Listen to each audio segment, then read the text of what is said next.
ठाणे महापालिकेची पाणी बिल थकबाकी वसुलीकरिता पाणीपुरवठा विभागानं कारवाई सुरू केली आहे। यावर्षी एप्रिल 2025 पासून आतापर्यंत 43 कोटी रुपयांची पाणी बिल वसुली झाली आहे। हे प्रमाण एकूण वसुलीच्या सुमारे 18% आहे।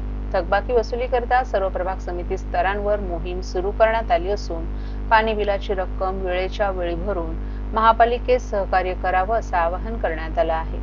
महापालिकेची पाणी बिलाची एकूण रक्कम सुमारे 250 कोटी रुपयांच्या घरात आहे। त्यापैकी 92 कोटी 28 लाख रुपये थकबाकी पोटीचे आहेत, तर चालू वर्षांची बिल रक्कम ही 157 कोटी 80 लाख रुपये आहे। पाणी बिलाची थकबाकी न भरल्यास नळ जोडणी खंडित करून पाणी पुरवठा बंद करण्याची कारवाई सुरू करण्यात आली आहे। ठाणे महापालिकेनं 2024-25 या वर्षात पाणी बिलापोटी 148 कोटी 95 लाख रुपयांची वसुली करण्यात यश मिळवलं। ही वसुली 2023-24 च्या तुलनेत 15 कोटी रुपयांनी अधिक होती। या आर्थिक वर्षात पाणी पुरवठा विभागानं थकबाकी आणि चालू बिलांची 100% वसुली करावी असे निर्देश महापालिका आयुक्त सौरभ राव यांनी दिले आहेत। पाणी बिलाच्या थकबाकीसह वसुलीसाठी महापालिकेच्या सर्व प्रभागांमध्ये नळ जोडणी खंडित करणं, मोटर पंप जप्त करणं, मीटर रूम सील करण्यात येत आहेत। तसंच पाणी बिलाचा भरणं न करता खंडित नळ जोडणी परस्पर पुन्हा कार्यान्वित करून घेतल्यास गुन्हे दाखल करण्याची कारवाई करण्यात येणार असल्याची माहिती उपनगर अभियंता विनोद पवार यांनी दिली आहे।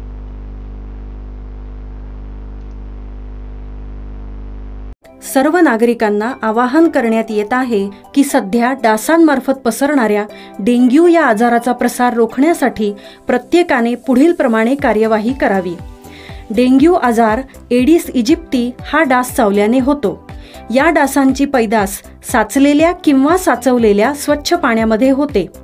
8 दिवसांपेक्षा जास्त दिवस पाणी उघडे व साचून राहिल्यास त्यात डास अंडी घालतात। अंड्यांच्या अळ्या तयार होऊन पुढे डास तयार होतात। यासाठी आपल्या घरातील पाणी साठे उदाहरणार्थ बॅरल्स, पिंपे, टाक्या, हौद, रांजणे इत्यादी दर आठवड्याला रिकामे करून घासून पुसून कोरडे करून पुन्हा भरावे। 1 दिवस कोरडा दिवस म्हणून पाळावा।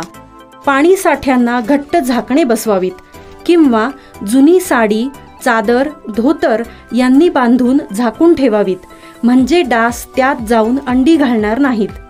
घराच्या गच्चीवर, आजूबाजूला, अंगणात कोठेही पाणी साचू देऊ नये। भंगार सामान उघड्यावर टाकू नये, उदाहरणार्थ टायर्स, प्लास्टिक सामान, कुंड्या, टाकाऊ वस्तू इत्यादी। अशा सामानात पावसाचे पाणी साठून त्यात डेंग्यूच्या डासांची पैदास होते। घरातील कूलर्स, फ्रीजच्या पाठीमागील ट्रे हे देखील वेळोवेळी कोरडे करावेत। लक्षात ठेवा, नुसत्या फवारणीने डास घनता कमी होत नाही, तर त्यासाठी डास पैदास ठिकाणे नष्ट करणे ही आपल्या सर्वांची जबाबदारी आहे। कोणताही ताप अंगावर न काढता जवळच्या शासकीय रुग्णालयात मोफत औषधोपचार घ्या। अशा प्रकारे नागरिकांनी सहकार्य केल्यास डेंग्यूचा प्रसार रोखणे सहज शक्य आहे।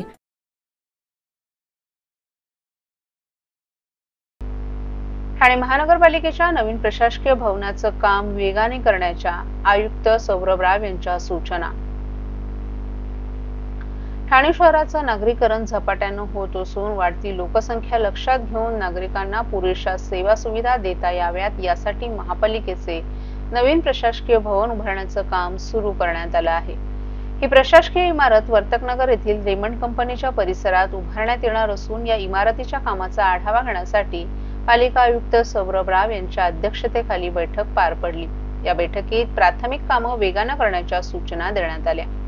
ठाणे महानगरपालिकेचं अस्तित्वातील प्रशासकीय भवन हे 4 मजली असून वाढत्या कामाची व्याप्ती लक्षात घेता जागा अपुरी पडते। आगामी काळातील जागेची उपलब्धता लक्षात घेऊन रेमंड कंपनीच्या जागेत 32 मजली इमारत उभारण्यात येणार असून या इमारतीच्या कामास प्रत्यक्ष सुरुवात झाली आहे।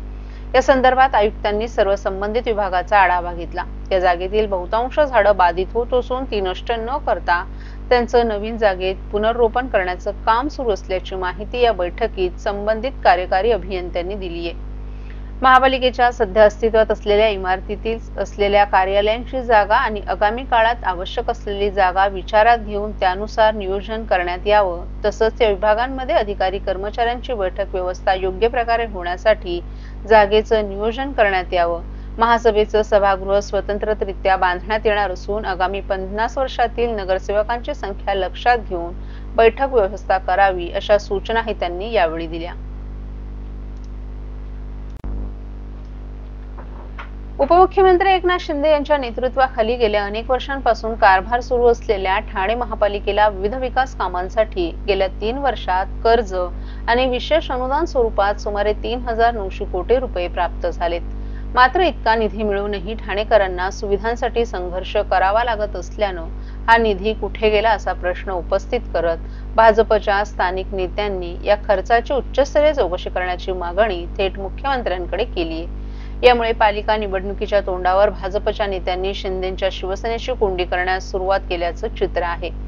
कोरोना काळात जमा खर्चाचं गणित बिघडल्यानं ठाणे महापालिकेकडे विकास कामांसाठी पुरेसा निधी नव्हता। कोरोना काळानंतरही आर्थिक परिस्थितीत सुधारणा झाली नव्हती। राज्यात झालेल्या बदलानंतर एकनाथ शिंदे मुख्यमंत्री झाले आणि त्यांनी राज्य शासनाच्या माध्यमातून ठाणे महापालिकेला विविध कामांसाठी कोट्यवधी रुपयांचा निधी उपलब्ध करून दिला। मात्र या निधीच्या खर्चाबाबत संशय व्यक्त करत भाजपचे माजी नगरसेवक नारायण पवार यांनी या प्रकरणी थेट उच्चस्तरीय चौकशी करण्याची मागणी मुख्यमंत्री देवेंद्र फडणवीस यांच्याकडे केली आहे। ठाणे महापालिकेला 2022 पासून राज्य सरकारच्या माध्यमातून विशेष निधी म्हणून 6,000 कोटी रुपये मंजूर करण्यात आले।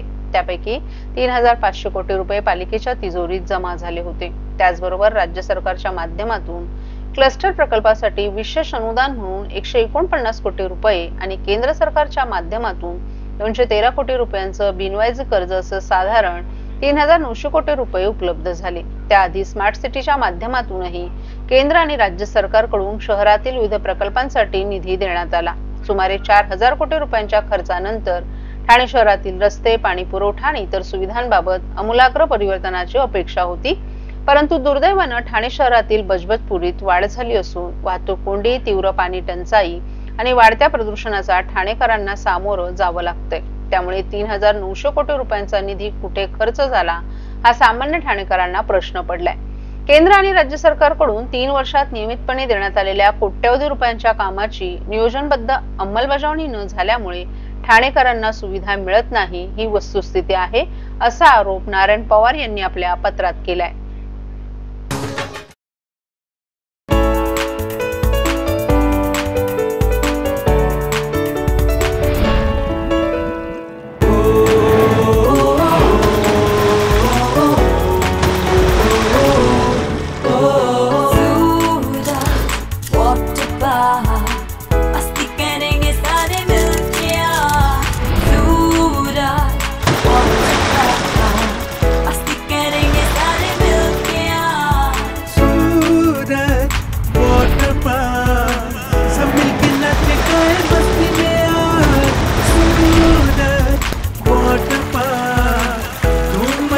सब मिलके आज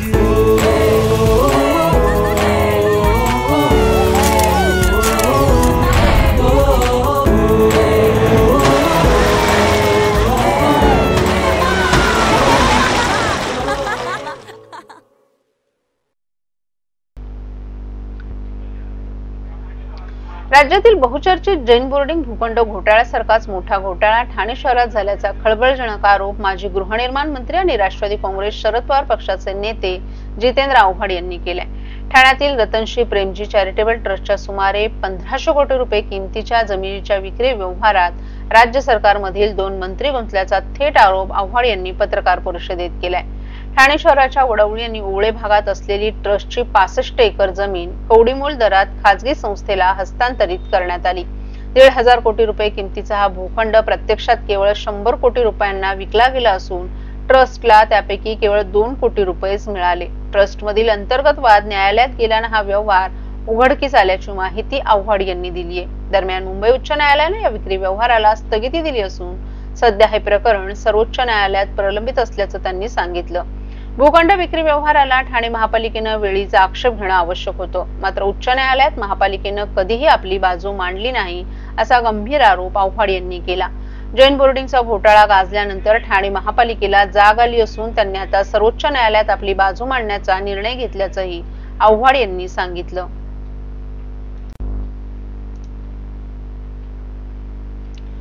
ठाणे शहरात जागोजागी फेरीवाल्यांचं साम्राज्य पसरलं असून लोकांना चालण्यासाठी पदपथ आणि रस्ते राहिले नाहीत. या व्यवसायातून आर्थिक हितसंबंध निर्माण झाले असून ते जपण्यासाठी फेरीवाला धोरण जेवढं लांबवता येईल तेवढं लांबवलं जात असल्याचा आरोप आमदार संजय केळकर यांनी केलाय.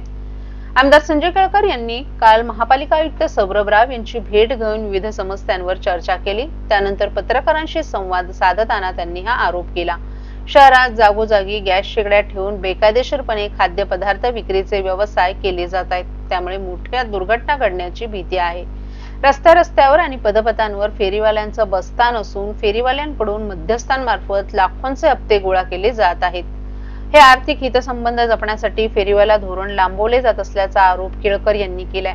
याबाबत आयुक्तांशी चर्चा केली असून ठराविक मुदतीत फेरीवाला धोरण राबवण्याची मागणी केली असल्याचं त्यांनी सांगितलं. आयुक्तांनी याबाबत सकारात्मक प्रतिसाद दिल्याचंही केळकर यांनी सांगितलं. ढोकाळी येथील मल्टीपर्पज सेंटरसाठी केलेल्या पाठपुराव्याला यश आलं असून हे सेंटर लवकरच सुरू करण्यात येणार आहे. यामध्ये जिम, आरोग्य केंद्र, सामाजिक कार्यासाठी सभागृह अशा सुविधा देण्यात येणार आहेत. मालमत्ता विभागाकडे अनेक मालमत्ता असून त्याचा ताबा मात्र भलत्यांकडेच आहे. त्यामुळे मालमत्ता विभागाची आठवडाभरात श्वेतपत्रिका काढण्याची मागणी केळकर यांनी केली आहे. ठाण्यातील कला दालन सध्या बंद अवस्थेत असल्यानं नूतनीकरून कलर म्युझियम सुरू करण्याची मागणी केली असून आयुक्तांनी ती मान्य केल्याचंही केळकर यांनी सांगितलं. धोरण का डिले केलं गेलं हे मी आता लोकांना सांगायला नको. याच्यामध्ये अनेक प्रकारचे एकात एक हातात हात होते. फार मोठी मलई जी आहे ती या ठिकाणी मिळत होती आणि त्याच्यामुळे हे किती लांबलं जाईल तेवढं लांबवा, त्याच्याकरता ते फेरीवाला धोरण अंमलबजावणी त्याची होत नव्हती.